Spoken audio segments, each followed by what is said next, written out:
Solid Express, Solid Express, Solid Express. Come and join the Solid Express, Solid Express, Solid Express.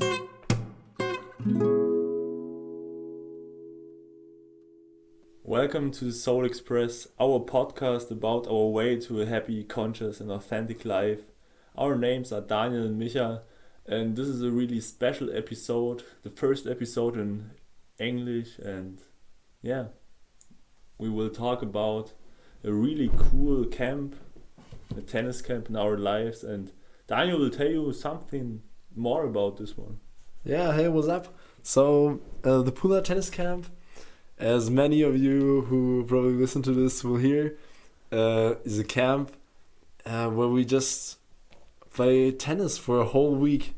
We play there in Pula in Croatia, and we stay at a beautiful hotel right next to the beach, and it's like, for me, it always was one of the most beautiful weeks of my life.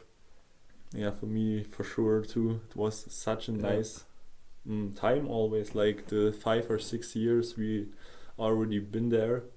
And yeah, this is why we talk about Pula, because it's like a little present probably to our friends, to our Czech friends from there. And yeah, greetings to you if you're listening to this. This is the funniest thing, recording this this podcast for you guys. Yeah, and as probably someone of you know, today in Germany, today in Germany we got Easter holidays, and this is the time when we go to Pula.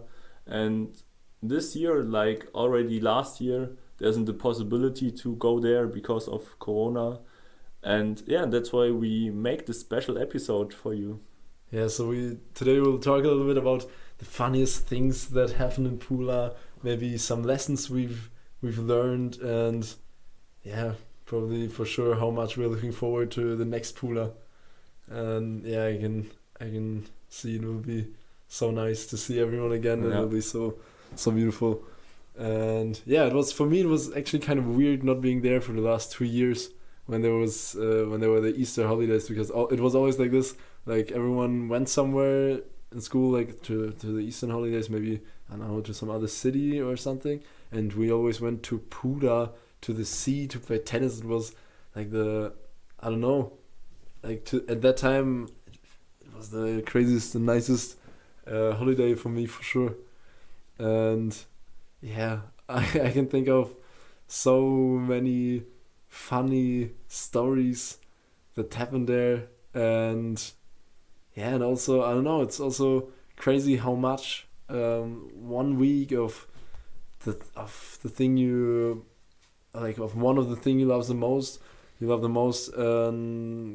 what this can do with you, and how this, I don't know, how it's just is really, really good for you, and how you get into transforming feeling. Yeah, for sure.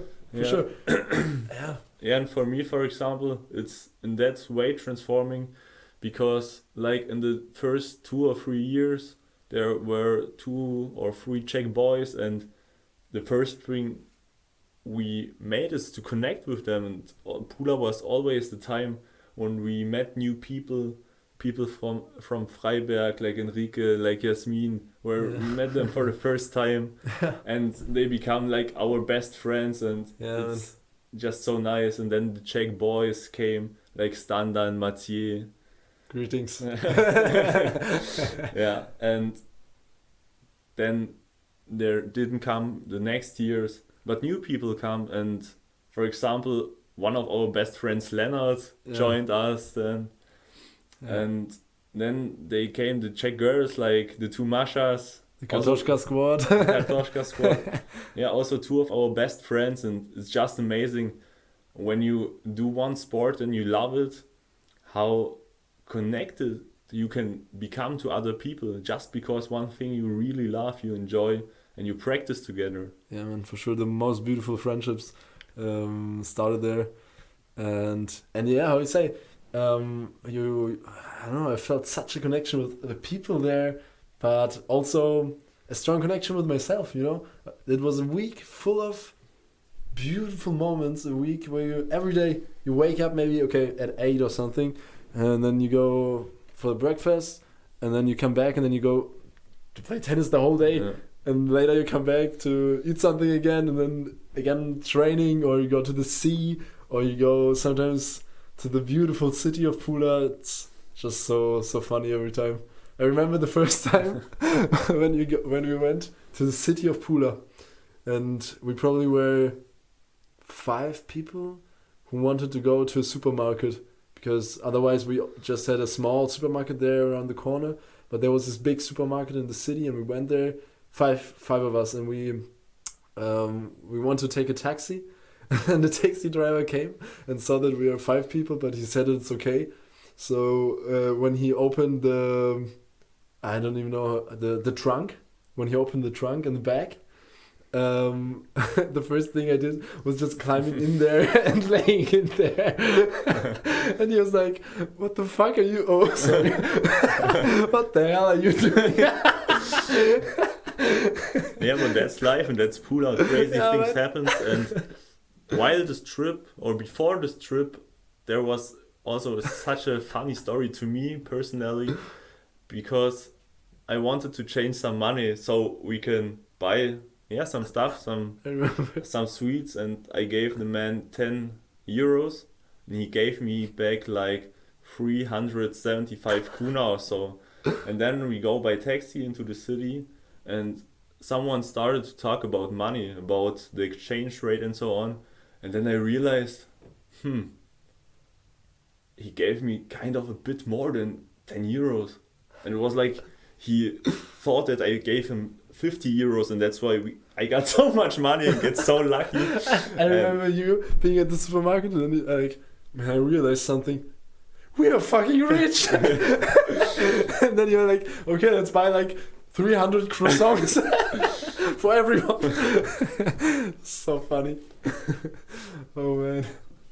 Or I remember the story, shout out to Tom Zimpel, when he dropped his mobile phone into the sea and it fell on the rock, and then one part of the phone stayed on the rock, and it was just like the battery that stayed on there, and the rest just fell into the sea. And he was like, oh my gosh.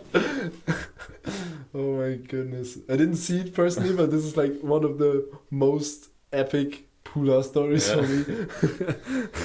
It was, I think, really interesting, kind of. Like when Tom was first there with us, he was like 12, 11.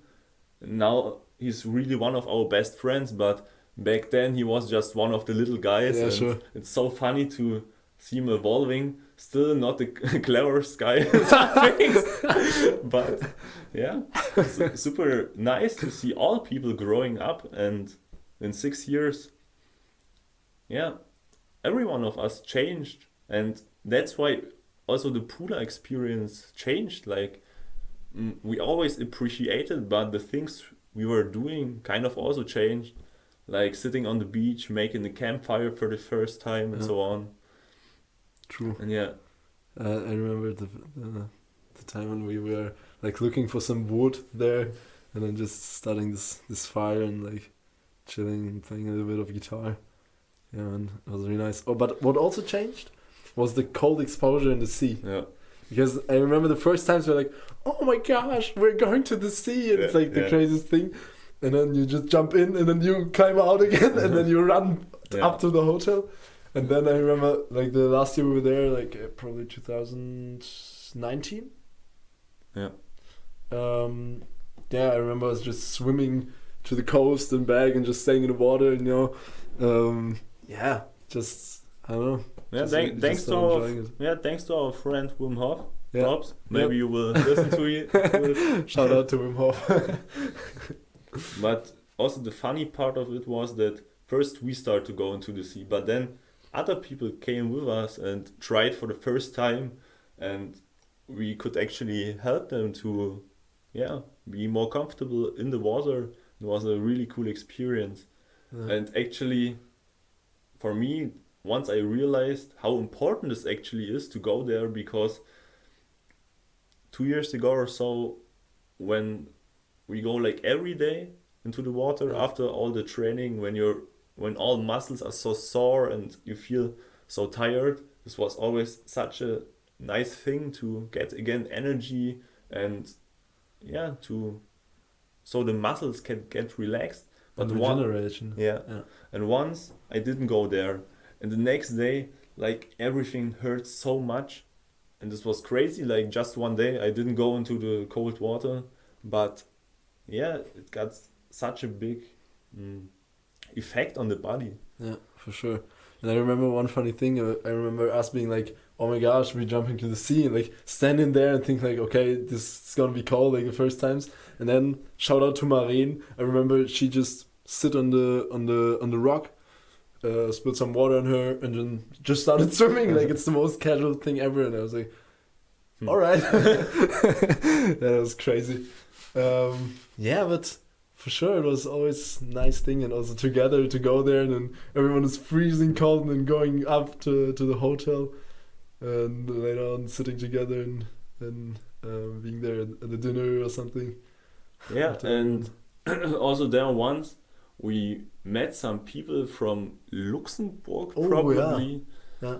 I remember one of them was called Soraya. Soraya and Lena, I guess. Yeah. And there was one boy, but I guess we can't remember his name. Shout out to you, Free. Yeah, man. Yeah, but yes, things like these connections, they also were there for training purposes. I guess they were runners. Yeah. And yeah, it's just so nice to connect also with other sportmen, but also with people for sure. Yeah, man. True. With people from other countries, or sometimes you just see some people. I don't know. There were some French people. I think we never really started. Oh, wait a second. Oh no, those were the people from Luxembourg. But I thought, yeah, but I think with the French people, we never really like got too much into connection. I think just because our times were probably different, we didn't really run often into each other. Yeah, but always really, really funny connections, and I don't know, and always a good time. And man, I think hope so much that next year we can be again there in Pula, like always. It's like, for me, it's actually right now it's like would be like coming home, just coming back to Pula, to this place. Wow, it would be so nice. Yeah, so one question for you: what is your most funny experience you made in Pula? Really, the most funny one. Funniest experience. Well, for me, I'm not sure if this is so funny or just the most memorable. Yeah. But in the first year, You probably got the same one as me, or? yeah, I guess so. Like at the last day, before we left the hotel and go back to Chemnitz, Germany, we wanted to buy some stuff like sweets and so on. This was the first time we didn't lock our door. And one of the other people, I guess we don't name him because it's not that cool what he did. He went into our bathroom, and I really don't know what we did to him. I really don't know. But he shit next to our toilet, and then was Next to the toilet. and it was just so disgusting, and I still can't imagine how someone can do this. Yeah. But yeah, Yeah, and I remember our coach like then cleaning it up because he didn't want to get kicked out of the hotel. Oh shit. Like, yeah.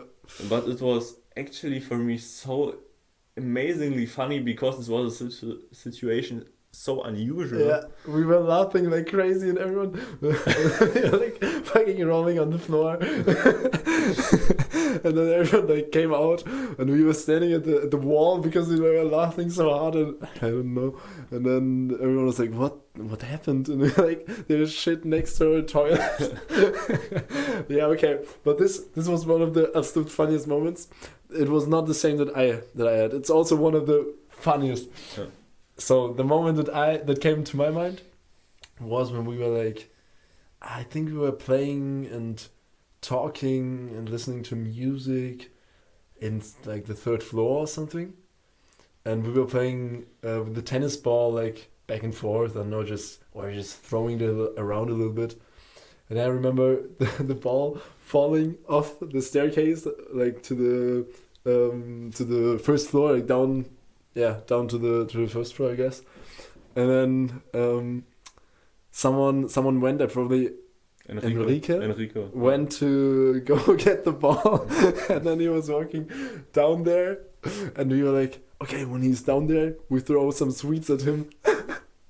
And then he was walking, we saw him like one floor down from where we were, and then someone came and picked up the ball, and every one of us threw those sweets at him. Probably like next to him, like I don't know how many sweets. And then he looks up, and it's the guy from the reception. Imagine every one of us was like, okay, we get kicked out of this hotel. Yeah, really props to this guy, because there happened, I guess, so much crazy things. Like there were some children from Leipzig, and they were pretty cool, but some of them took a bag from another one, and then they hid it under a chair or something like this. And then Milan, our head coach, had to find this because no one found the tennis bag. And then he had to ask the reception guy, and I guess they looked through the cameras to check out who did this actually. At the end, they were just the kids and hiding a bag, but they searched like the whole day for it. Yeah, Milan like actually watched the whole footage of like how nobody came into the room like for 2 hours or 3 hours, I don't know. And that was not cool, but you know, I guess it's a Pula thing. Yeah, and kids do stupid stuff sometimes, you know. Like they probably didn't think about it that Milan is going to look for. They just wanted to joke on one kid. That was not nice at all, but you know, kids do stuff like this sometimes. And yeah, man. But I remember the story for sure too. And I remember another story when I don't you know, I think it was when the coaches were looking for the bag in the room. And then they went in, and then it was the weirdest thing because they couldn't open the door from inside. Like they couldn't get out. Do you remember this? Yeah. And then I think they called someone, another coach. And I think it was not the time when we were coaches. It was beforehand when we were there just as players. Yeah, probably. Yeah. And then they called some other coach or some other 2 coaches, and then they opened the door. But later on, they went in and got locked in again. So all the coaches were locked in. Imagine they couldn't get to the trainings because all the coaches were locked in, and then at the time of the training, there's no coach there, like absolutely only the kids. But now I think someone opened then the door again, or they call the reception or something. I don't know. But I was also in the room. Yeah? Yeah, that's why I can remember it. Like Christian said, yeah, just open the door, put something in front of it so it don't close for the second time. What happened? The door closed for the second time, and we thought, we are so dumb.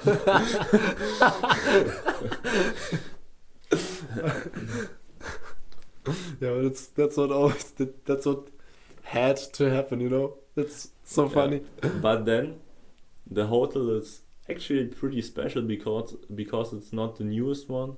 And one story, when we were in a room with Standa, we opened the window, I guess, when we left the room, and we left our bathroom door open. And because of the wind or so, the bathroom door opens like that we couldn't open our door. We couldn't get in our room. Like they have to... Yeah, like there were this guy who had to go under the door and try to... press the other door back, and it was like 20 minutes or so where we just can't enter our room because of this one. Yeah, it's a little engineer mistake. But funniest thing, just that you can't open it because the door is open inside. Oh shit. Yeah, and I don't know. What also was one thing about a hotel, you remember us going on the roof of it? Yeah. And there was like, I know you went to to the highest floor, and then you opened some kind of window or like a door or something, and then you could get out, and then there was this staircase outside, and the staircase was like, I don't believe it was safe at all. I think there were stairs that were safe, and then some, when you were touching them, they were like, and you were like, yeah, I'm not standing on that. And yeah, but then we were on this roof, and I think 1 or 2 times everything was alright and funny, and then we went back, and I think one time probably the guy from the reception saw us. Was it something like this? I think he told us to go down.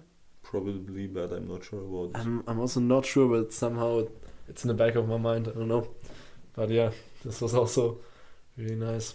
And what was the thing that happened every Pula? At the first session, to Pula, we always went by bus, and we were driving like 12, 15 hours, from 12 to 15, something like this. We sat in the bus in the evening, and then in the next morning, or maybe at noon or something, we arrived. And then I remember the first session when we went to the beach. Always, we put our stuff somewhere, and then we went to the beach, and then we were there and playing like frisbee or running or jumping, and every time someone got hurt. Yeah. Every time, right before the trainings. Shout out to Tommy, because it was you could go up there by, I guess, 3 or 4 stairs, or you can jump up. When you jump, you have to jump really as best as possible, or you can't reach it. And I pushed Tommy so hard, jump. But I believed in him, but he failed, and kind of his knee gets injured. Like his knee, or maybe a little bit more downwards. I don't know how you call this bone under your knee that's like very, very strong. For the Germans, Schienbein. Yeah, and I think this got like really short, or maybe the knee, or I don't know. It was like really heavy because he jumped up there, and then he got, he somehow got caught there. But thanks to Pula, I got one mark on my body that I guess never will go away again. And always when I look at my knee, I see this, because shit happens also to me. Like, I guess this was probably the second day, so I played tennis once healthy, and then we run. Oh wait, no, this was probably the first day. And I think it was the first day. It was the first day, and we ran. No, wait. I think not. I think the second day, but the first day of normal training, because it was a morning workout, and then the first day we don't have morning workouts, right? Because we are arriving at noon or something. Yeah. Okay. So it was the second day, and we were running like a little round around the hotel at the sea, the beach, and I was running, and I wanted to be the fastest one, so that's why in the end I just ran as fast as possible, and it was raining. So I remember you were like, now I'm going to sprint for the last 50 meters or something. Yeah, and then I probably slipped, and like, I'm not sure how to call it, when I felt on the ground, but I slided with my knee like 10 meters or so. 10 meters? For sure, there's like no knee left. Like, oh shit. And that's why, my knee got so injured that the first 2 days, I couldn't really go into the knees. The good thing was I hadn't to do the really super hard workouts. The bad thing was I can't really play tennis as it was possible. But in the next days it became better, I guess. But the mark is still there, and it won't go away. Yeah, so this was your injury in Pula. I don't remember what mine exactly. I think when we were playing frisbee, I think I wanted to catch it, and I think I caught it, but somehow I've never felt those bones in my arms.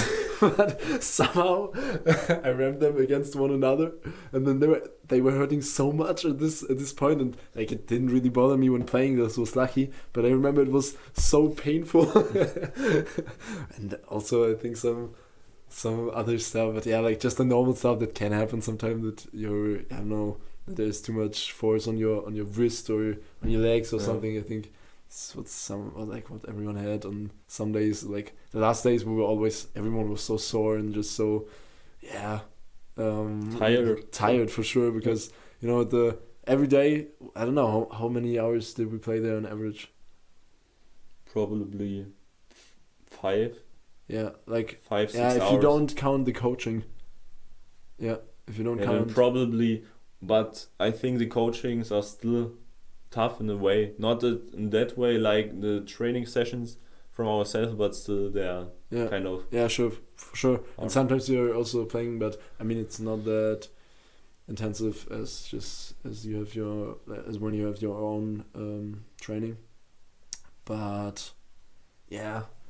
It was a lot for sure, and so and then also we weren't really sleeping that much. I think we always went and did some funny stuff in the evening, or went somewhere, or I don't know what we were doing all the time. And then in the next morning, like sometimes the morning routine, the morning sport there, but oftentimes not. I don't know. Sometimes I think everyone was supposed to go there, and sometimes it was like you could say on your own if you want to or no. And yeah, but still I think we were waking up at probably 9 or something for sure, or if we went earlier to the workout and at 8 or something, so everyone was really tired. Yeah, and also the whole body after the week. I remember sleeping so well after this. Yeah, but the thing is, well, I'm not sure about the other persons, but like for me, when we go to Pula with this bus, I guess in the 6 years my average sleep time was about 1 hour because I really can't sleep in the bus probably nearly like me. No, I think my average sleep time on the drive to Pula was like 13 hours. Nah, that's maybe a little bit exaggerated, but it was always a lot. I think like the first hours when we were just like playing cards on the bus or sometimes singing and just chilling and listening to music, I think this was when I was awake. But then when everyone went to sleep, then I just slept. Yeah, sometimes I woke up, or we went outside if there was like a break or something. But I was like really sleeping all the time. It was a nice talent, because of the first day I was pretty fit. Yeah, I guess always the first thing I did was just to sleep like for 1 hour or 2 hours. Yeah. And after the beach. Yeah. And now thought came that once we wanted to sleep after the second dinner, right? The second meal of the day. How is it, dinner? No, that's not the second. The lunch. The lunch, okay, yeah. After the lunch, after the lunch, we wanted just to sleep because we were so tired. But there were the women that clean up the room, and we were like lying there, and they came in and they asked us if they have to do something, and we said no, thank you, no, we just want to sleep. And then she came in with the loudest. Oh shit, what is this called? The German Staubsauger. I don't know. Yeah, with the cleaner for the floor. Yeah. Yeah, but it was so loud and we just wanted to sleep, and yeah. It was like, yeah, I remember we were laughing so hard because we looked at each other like, what the fuck? Right. Yeah. And then I remember, I don't know what you were doing, if you were sleeping or something, or if you just went out for some time, because I remember when one of the women was cleaning up, she took your shirt, she took your t-shirt, and then I was like, yeah, there was laying this shirt, but then it wasn't on there, and then I was like, where's the shirt gone? And I went to her, and yeah, it was not on purpose for sure, but she just put it on her shoulder and just went out with your shirt. I was like, okay. Yeah, man. Yeah. And props to every roommate of us, because mainly in the first 2 or 3 years, like Christopher Stapelmann or Tim. It was Tim. Yeah, I think so.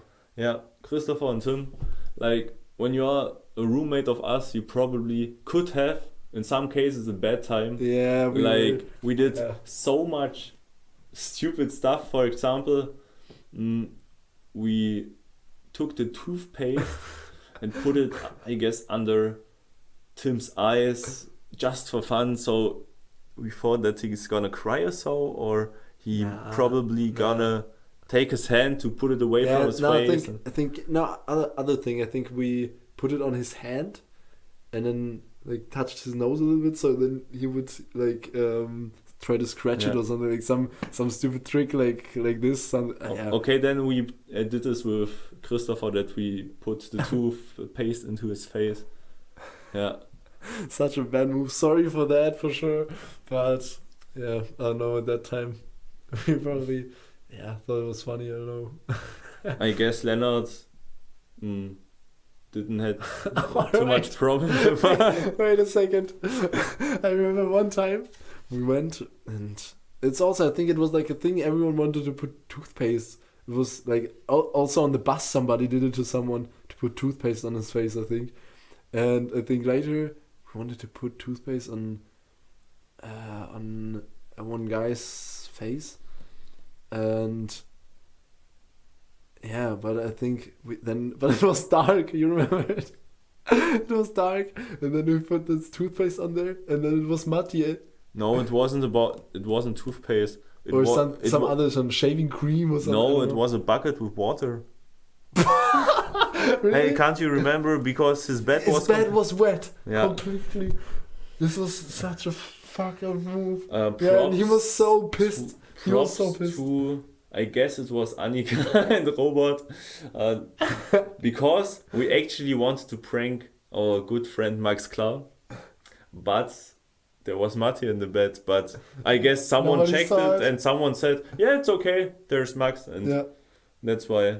Yeah, Matti got, and he was so pissed. It was like later on, okay, like he found that it was just a joke, you know, like really meant in a bad way. It was just like meant as a joke, but yeah, it's absolutely understandable to be pissed when you get waked up by everyone with a bucket of water in your face.